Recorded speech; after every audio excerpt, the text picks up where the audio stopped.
Oke, mungkin sebelum lanjut ke bab berikutnya, kita latihan dulu sedikit ya. Saya telah siapkan 3 soal untuk menggambarkan apa yang telah kita bahas sebelumnya, teorinya.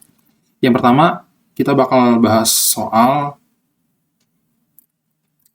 mungkin langsung saja, yaitu mengenai daya listrik dan juga energi listrik.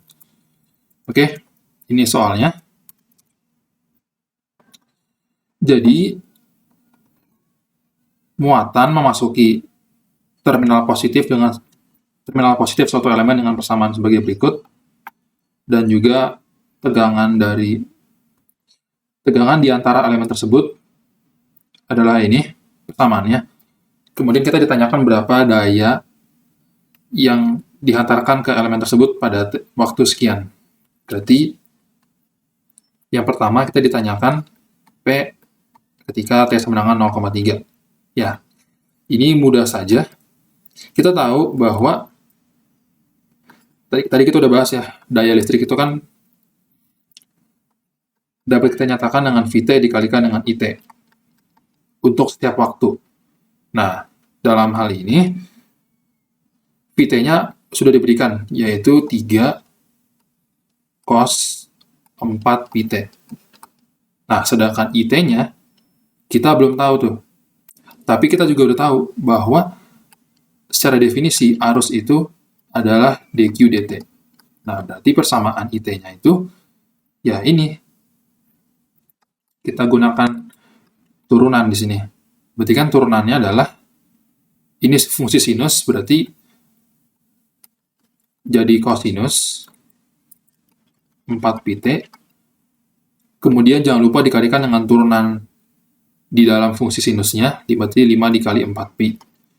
Ini mili ampere jadinya ya, karena ini ada milinya. 5 dikali 4 pi cos 4 pi T. Nah, berarti ini adalah dikalikan dengan 20 pi cos 4 pi T miliwatt. Oke? Karena ini ada kontribusi milinya. Ya udah, berarti ketika T sama dengan 0,3, ya kita masukkan saja gitu. Jadi 3 cos 1,2 pi dikali dengan 20 pi cos 1,2 pi miliwatt. Ini di hasilnya. Angka aslinya, maksudnya hasil dalam desimal, itu bisa dicari sendiri menggunakan kalkulator.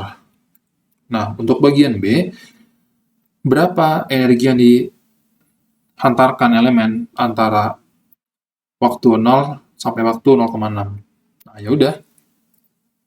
Kita sudah tahu bahwa P adalah dW dt, berarti W itu WT gitu ya, adalah integral dari T0 sampai T PT dt ditambah W saat T0. Nah, di sini kita asumsikan W0 itu adalah 0 ya. Jadi, kita buat asumsi W0, atau nggak usah, kita nggak perlu buat asumsi, karena kan kalau ditanya energi yang dihantarkan, berarti kita sebenarnya mencari delta W gitu. Delta W, atau W 0,6 dikurang W0.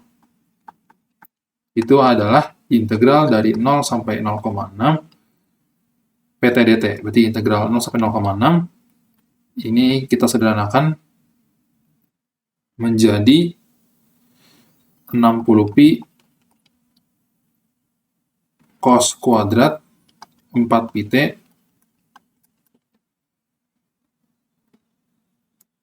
dikali 10 pangkat minus 3 gitu ya, dt. Nah, ya ini udah masalah matematika sih, udah masalah kalkulus kalau udah sampai di sini. Mungkin saya akan teruskan juga.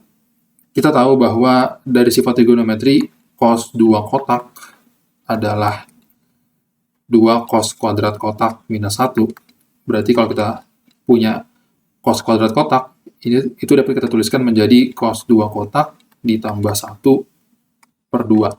Nah, berarti ini adalah integral, atau konstantnya kita keluarkan saja, Berarti integral 0 sampai 0,6, 1 ditambah cos 8 pi T dt, ini kita punya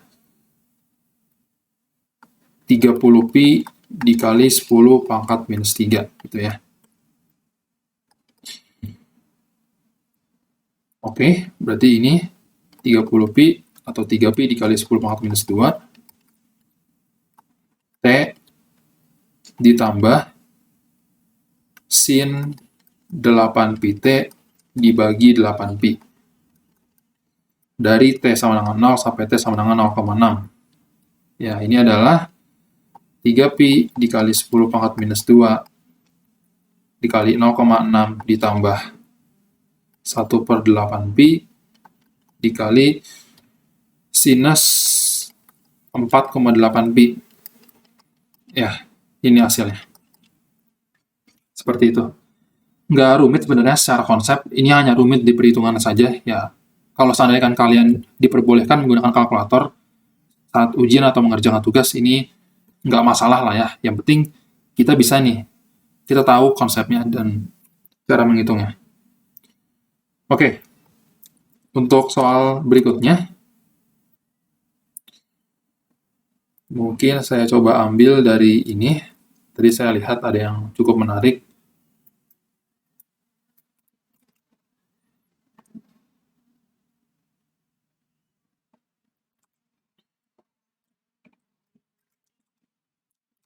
Oke. Ini soalnya, semoga terlihat dengan jelas. Jadi kita diberikan sketsa atau grafik arus terhadap waktu dan juga tegangan terhadap waktu. Kemudian kita disuruh mensketsakan grafik daya terhadap waktu. Dan kemudian kita disuruh mencari total energi yang diserap dari detik ke-0 sampai detik ke-4. Oke. Ya, ya udah, kalau kita paham bahwa PT itu adalah VT dikali IT, artinya untuk mendapatkan grafiknya, grafik PT terhadap T, ya kita kalikan saja gitu kan, nilai V setiap saat dikalikan dengan nilai I setiap saat gitu. Oke. Perhatikan di sini, nilai I dan nilai V juga teratur gitu ya, dari detik ke-0 sampai detik ke-2. Di sini kita dapatkan dia berupa garis lurus dengan gradien 30 mili, sedangkan V ini konstan. Nah, berarti kita tahu nih, PT ini bakal berupa garis lurus juga. Dari detik ke-0 sampai detik ke-2. Oke. Sedangkan dari detik ke-2 sampai detik ke-4, I ini berkurang. Sedangkan V-nya bernilai negatif. Nah, berarti grafiknya itu akan berada di bawah sumbu horizontal ini, oke? Karena dia bernilai negatif. Tetapi dia akan menuju 0. Di detik ke-4 dia 0. Nah, berarti ya kurang lebih seperti ini gambarnya. Dia memang ada sedikit lompatan di sini. Dia tidak kontinu, tapi tidak apa-apa. Ya, ini sketsanya gitu, udah jadi. Nah, mungkin kalau dalam PR atau ujian bertemu dengan soal seperti ini, kalian nggak cukup hanya menggambar sketsa seperti ini. Kalian juga harus nyatakan gitu, ini berapa, ini angkanya berapa gitu kan. Nah, berarti kita harus mencari persamaannya juga nih. Dan di sini kan kita dapatkan IT itu berupa garis lurus, yaitu 30 T miliampere ya. Sedangkan di sini, dia itu persamaannya adalah suatu angka, kotak, dikurang 30 T. Dia berupa garis lurus. Kotak minus 30 T.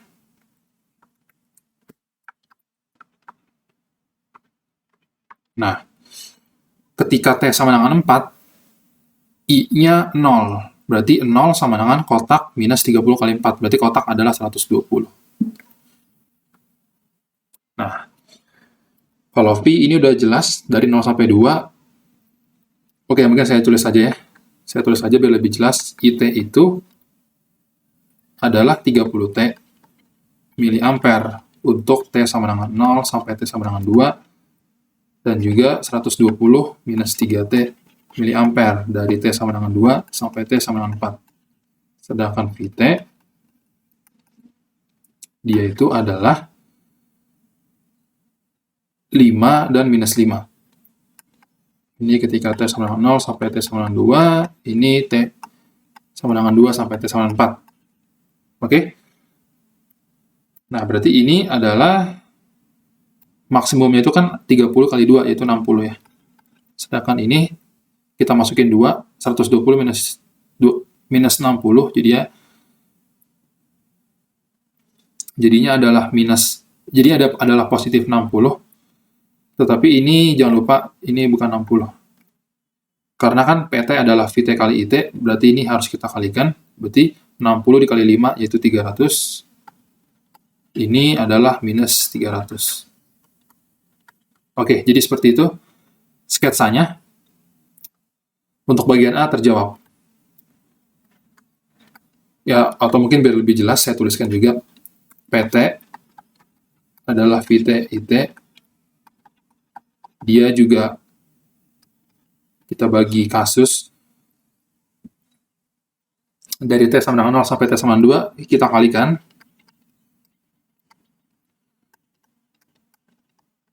Oke, ini paham ya? Ini kita kalikan. Dan untuk T sama dengan 2 sampai T sama dengan 4, kita kalikan juga. Jadi ini adalah minus 600 ditambah 15 T miliwatt dari T sama dengan 2 sampai T sama dengan 4. Ini 120 dikurang 30 T, maaf, dikurang 30 T. Ini ditambah 150.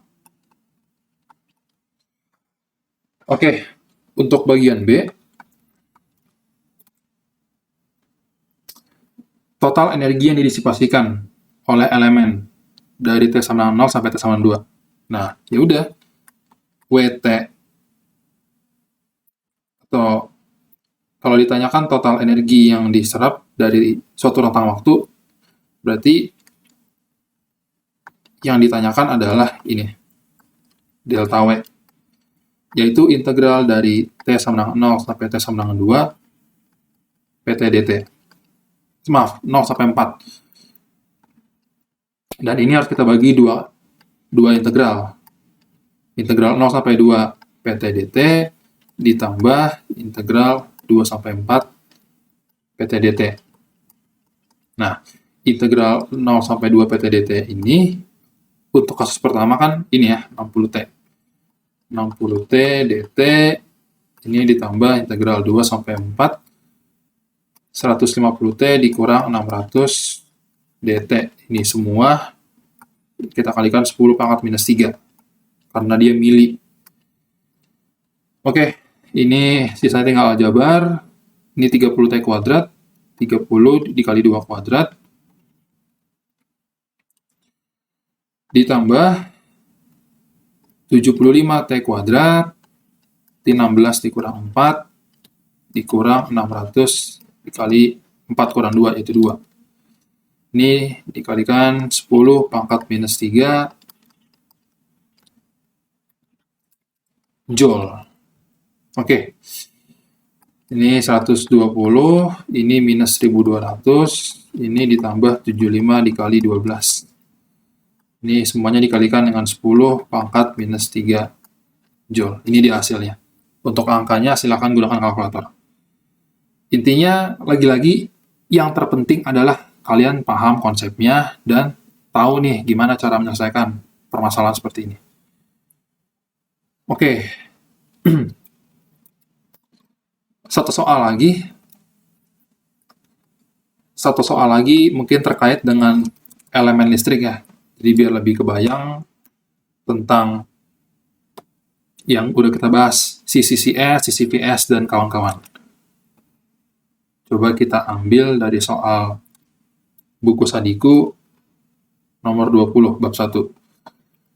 Nah, kita disuruh mencari V0 dan juga daya yang diserap masing-masing elemen pada rangkaian ini. Oke.